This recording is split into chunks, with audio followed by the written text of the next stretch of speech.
Waikato Spring Hill Corrections Facility sits around 70 kilometres south of Auckland. It's home to just under 1,000 prisoners. There are people serving time here for robbery, rape, and yes, murder. And I've driven here to meet a man I've been trying to speak to for months. Convicted murderer, Alan Hall. Nice to meet you, Alan. Cool, mate. Take a seat. On the 26th of September 1986, Alan was found guilty of the murder of Arthur Easton, a 52-year-old father of 5 in the Easton family home in Pakeha. Prosecutors said that Alan had broken into Arthur's house, fought with him and his teenage sons in their hallway, and stabbed Arthur to death before escaping through a hedge on the edge of the property. For the past 33 years, Alan has maintained that he is innocent. I've read from personal experience, not to trust the police. In my book, they are guilty until proven innocent. From Newshub, this is Grove Road. I'm Mike Wesley-Smith. For the past year, I've been investigating a home invasion and murder that happened on a quiet suburban street in Pakeha on the night of October 13th, 1985.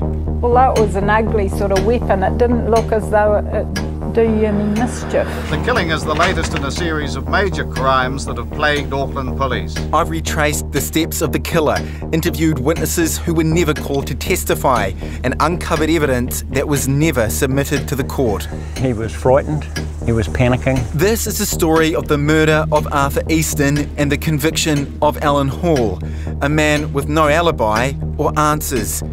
But it's also a story about our system of justice, the power and trust we give to police and prosecutors, and their ability to find the truth.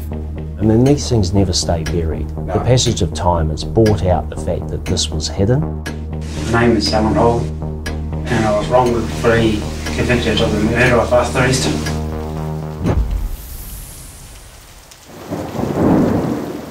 The evening of the 13th of October 1985 was a Sunday night in suburban New Zealand like any other. It had been raining on and off, but now the rain had eased. Families were settling in for the end of the weekend, preparing Sunday dinners and packing lunches. Radio with pictures blaring out to households across the nation. Mr X, Chris knocks and the enemy with Pull Down the Shades, and then knocks a little further down the road with the Tall Dwarfs turning brown. Dusk was arriving as 16-year-old Pakeha High School pupil Brendan Easton sat down to study in his bedroom. He was preparing for his School C Maths exam the next day. His dad Arthur was watching TV in the living room, and his older brother Kim was in his own bedroom, accountancy textbooks crammed into his bookshelf, as he stretched out on the bed and turned up his stereo. From his bedroom in the family's single-level 1960s bungalow, Brendan heard a noise that sounded like a click from the back door. So he put down his notes and stepped into the well-lit hallway outside his room to have a look. At the end of the hall, standing in the darkened spare room, he saw a silhouette, a tall profile that he would later describe to police as about my height, 6 foot at least. Nothing was said. The man took a step forward and on instinct, Brendan charged at him. Brendan's dad, Arthur, watching TV in the living room only 20 feet away, had only 30 minutes left to live. This is what Brendan told police happened next. His words are read by an actor. Last night, just prior to 8 p.m, I went to my bedroom to do some study for an exam I was to sit today. When I went to my bedroom, my father was lying on the sofa in the lounge watching television, and my brother, Kim, was in his bedroom listening to his stereo. I sat at my desk and began studying. I would have only been in the room 2 or 3 minutes when I heard a click from the back door. I thought it was strange that the back door should click, so I went to investigate. I walked down the hallway. I could sense that someone was in the house. Kim's door was shut, and I looked into the spare bedroom, which is opposite Kim's room. There was no light on, but I could see the shadow of a person there. Nothing was said, but this person started coming out of the bedroom towards me. I rushed and shouldered him onto the bed. I got up immediately and ran out of the room, screaming, "Dad, Dad!" I waited in the hallway, still screaming, and this person came out of the bedroom. Dad came out of the lounge and rushed down the hallway and yelled out, "You bastard." Dad went to try and restrain him, and I followed Dad to give him a hand. At this stage, I think I noticed a knife in the person's hand. Dad was fighting and trying to get the knife off him. I think he had it in his right hand. Above the noise of his stereo, 18-year-old Kim now heard the commotion. He told detectives that he heard thumping and bumping from the hallway and Brendan screaming for their father. His statement is read here by an actor.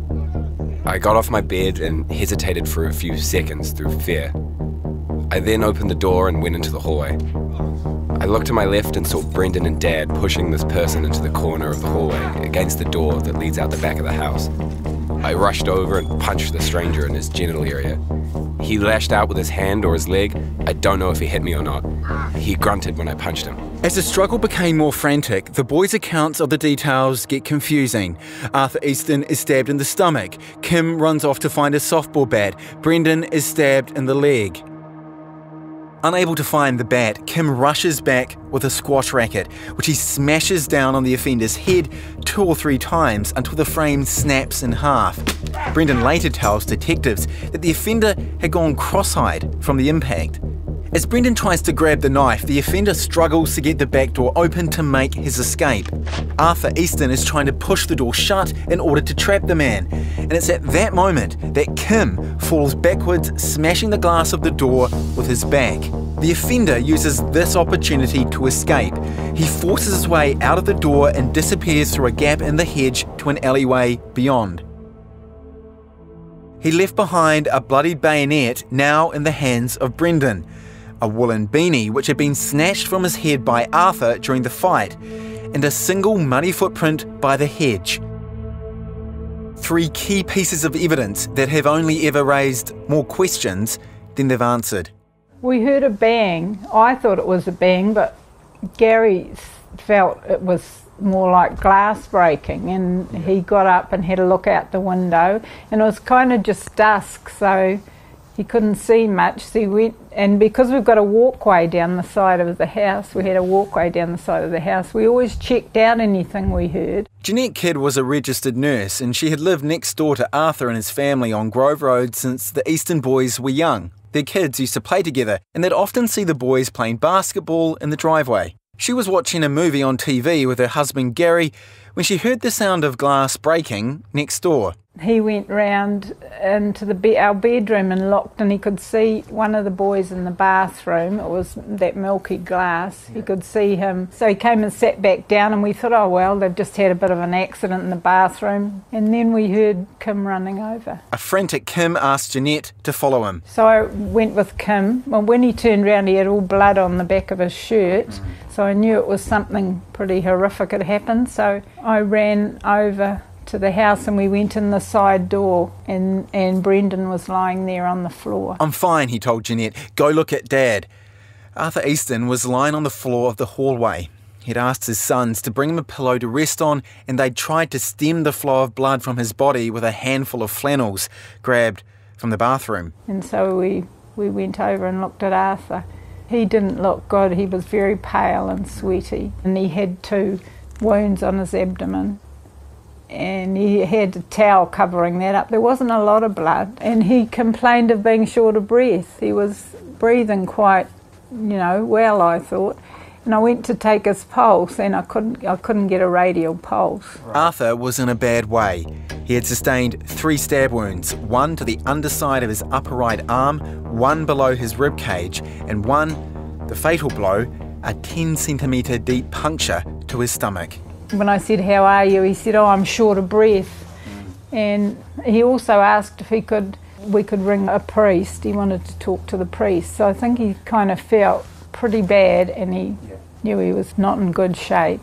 While she attended to the Eastons, Jeanette also glimpsed the murder weapon, the bayonet that the mysterious attacker had abandoned in the house. When I came in the kitchen with Kim, Brendan was lying on the carpet with this wound, and just about a foot away from him was a bayonet lying on the carpet.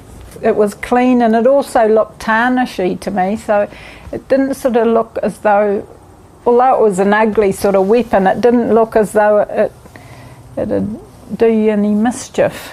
I don't know why. I looked at it and I thought, surely that didn't cause all these wounds that we've got. While Jeanette and Kim stayed with Arthur, Brendan grabbed the phone and called 111.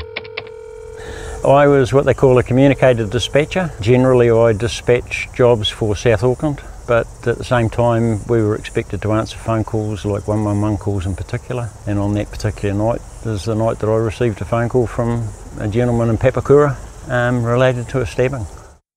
That's the voice of former Constable Anthony Lindsay, the person who picked up Brendan Easton's 111 call. He was stationed at the Auckland Central Control Room when the phone rang at 8:05 p.m. It's Brendan Easton here.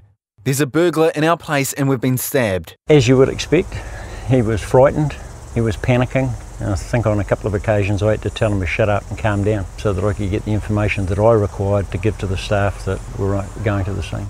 Anthony told Brendan to stay on the phone while he dispatched units to Grove Road.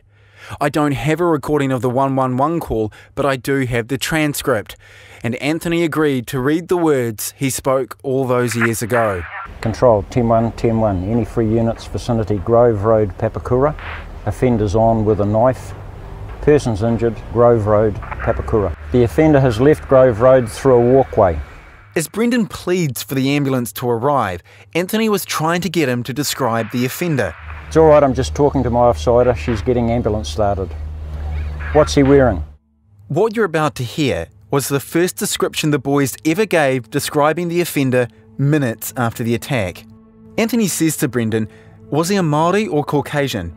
Brendan seems unsure and asks his brother Kim, was it a Māori or what? To which his brother replies, Māori. At 8:18 p.m, Anthony puts out the first description to all emergency services in the area. Description of offender is a male Māori, approximately 18 years, 6 foot tall, black balaclava and jeans is the only description of clothing. Apparently the balaclava is now in the possession of 3 persons at Grove Road. They also have possession of the offender's knife, 3 occupants of the address, all males, all injured. Anthony told me reading the transcript back for the first time brought up a lot of memories. It's almost like I can remember it now. It's controlled chaos. I mean, you've got somebody who's kind of just seen their father killed, but you've got to maintain that control. Yeah, and you've also got a communicator sitting next to me to give me a hand, or a sergeant that jumps in every now and again and says, can you do this, can you do that, can you ask this, can you ask that? So that transcript only goes so far. There will actually be further information that's come across that I would have been involved in. And back on the night of the murder, Anthony's calls for assistance were answered by ambulance officer Bernie Holt. We got a call from ambulance itself, from the headquarters, over the radio, and we got sent there. Bernie had been volunteering on the Sunday late shift for the St John ambulance service for 2 years. We went inside. Like to say, the 2 boys, one was lying on the floor with his leg up, and the other one was next to him, and then just beyond them you could see the father lying on the floor, right, with 2 ambulance officers working on him. While his colleagues worked to save Arthur Easton's life, Bernie took the boys out to his ambulance to treat their injuries. Brendan had been stabbed twice in the back and the thigh, and his older brother Kim had fallen backwards through a glass panel of the back door. Bernie was there with the boys just after 8:35 as they learned that their father was unable to be saved. He had died from a massive loss of blood. They kind of shocked, a bit there. And then the older one, he turned around and said, I should have killed the black bastard. Should have killed the... Black bastard. Right. And was this in the ambulance? This was in the ambulance. How certain are you that you heard him say those words? Dead certain. What happened in Pakeha that night took only a handful of minutes. According to Brendan, the intruder was in the house for no more than 3 to 4 minutes, and from the moment he heard the back door click to the moment the life left his father's body in the hallway of their home, just 29 minutes had passed. At 8:37, the scene was declared a homicide, an ordinary family life had been destroyed in the space of half an hour. And across South Auckland, with a description of a male Māori around 6 feet tall, the hunt for a violent offender had begun. A peaceful street, Grove Road in Papakura City, became a scene of horror early last night. As detectives and police examined the murder scene, media also began to descend on the house on Grove Road. The lights of TV news cameras captured detectives searching for clues in and around the property, including the two men who would lead the investigation. Detective Senior Sergeant Kelvin McMinn and his superior, Detective Chief Inspector Brian Rowe. Within minutes, the team had become aware of a significant lead. Police dog handler Jim Donald and his dog Samurai had picked up a scent of a person moving away from the murder address at speed. To get an idea of the layout and geography of the house on Grove Road, imagine an ordinary suburban street from a bird's eye perspective. Grove Road runs along the front of the house, and Alma Crescent is parallel to it. Between them is a public access walkway which runs the length of the property. The Easton's neighbour Jeanette said the walkway offered the offender a good escape route. It wouldn't have been difficult because there's a system of alleyways and walkways that you can run through to get quite a way away. You don't have to go down the streets, you know. There was always odd bods walking up the walkway beside our place, and we did take notice of who was walking up and down, but it was mainly kids on bikes or walking. Jim Donald and his dog Samurai made their way down the walkway. As Donald would later recall, the conditions that night were ideal for tracking, as damp weather helped to keep the scent fixed to the ground. They then tracked down the alleyway to Alma Crescent, then south towards Shirley Avenue. And then the track is lost. Samurai loses the scent about 400 metres from the Grove Road house. As the news begins to filter out over the radio and television sets across Auckland, one bulletin caught the ear of a local. I'm going to refer to this person as Witness A. Witness A was driving down Alma Crescent just after 8 o'clock when they saw a person running down the street and acting in a suspicious manner. What Witness A told police that night would become one of the most crucial pieces of evidence in the entire investigation into the murder of Arthur Easton. What follows are the notes of Witness A's call to Papakura Police Station at around 9:45, read by an actor. Tonight I was at my sister's place, which is in Alma Crescent, Papakura. I left her address about 8 p.m. I drove my car out of Alma Crescent and onto Shirley Avenue. At that intersection, I observed a male Māori person cross the road from Shirley Avenue. He was running when I first saw him, but then turned around and started to walk. He went across Clevedon Road and immediately walked down the walkway, which is opposite Shirley Avenue. He was continually looking over his shoulder. I would describe this person as male Māori, in his 20s, 5'6" to 5'7" tall, wearing denim jeans, dark blue sweatshirt with a hood. I was unable to get a good look at his face because of the hood. The point where Witness A first glimpsed that man running down the street, his head hidden under a hooded sweatshirt, was just 170 metres from where police dog Samurai had lost the trail. Witness A's sighting was one of many that were called into police that night, and just one of hundreds of pieces of a puzzle that was strewn to the far corners of Papakura as the clock turned to Monday the 14th of October 1985. He was tall, he'd be about 6 foot, quite slim, Maori. I had a good look at him because he was just walking so fast, almost like a run. I've run like that when it was because I've had people after me. They were hightailing it, mate. They were fair hightailing it. It was, no longer, an ordinary Sunday night in the suburbs of Auckland. Exactly who it was that Witness A saw running across the road would become one of the most contentious pieces of evidence in the Arthur Easton homicide investigation. It would form a central part of the police case that whoever the man was that Witness A saw had just committed murder.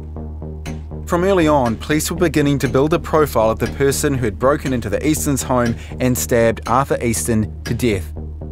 He was strong enough to fight 3 other males at once and brazen enough to enter a well-lit and clearly occupied home in the early evening of a quiet Sunday night. And by all accounts given by the Easton boys that night, to Anthony Lindsay, the 111 operator, and to Bernie Holt, the voluntary ambulance crew member, the person the police were looking for was a solidly built male Māori. Police would eventually make an arrest in April 1986. But the man that they placed in handcuffs could not have looked any more different. In the next episode of Grove Road. The cortege took the body for burial at the South Auckland Cemetery. There was a lot of crime in the Pakeha Police District, but the boys had a fairly good finger on most of the criminals responsible. And then Alan Hall seemed to just land in our lap. Grove Road was produced by Maggie Wicks. Audio production by Asher Bastian. Music by Asher Bastian and Grant Brody.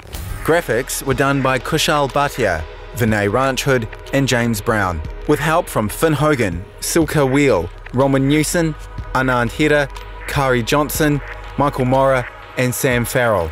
To learn more about the case, go to newshub.co.nz/podcasts. If you have any questions or tips about the murder of Arthur Easton, please email us at groveroad@mediaworks.co.nz.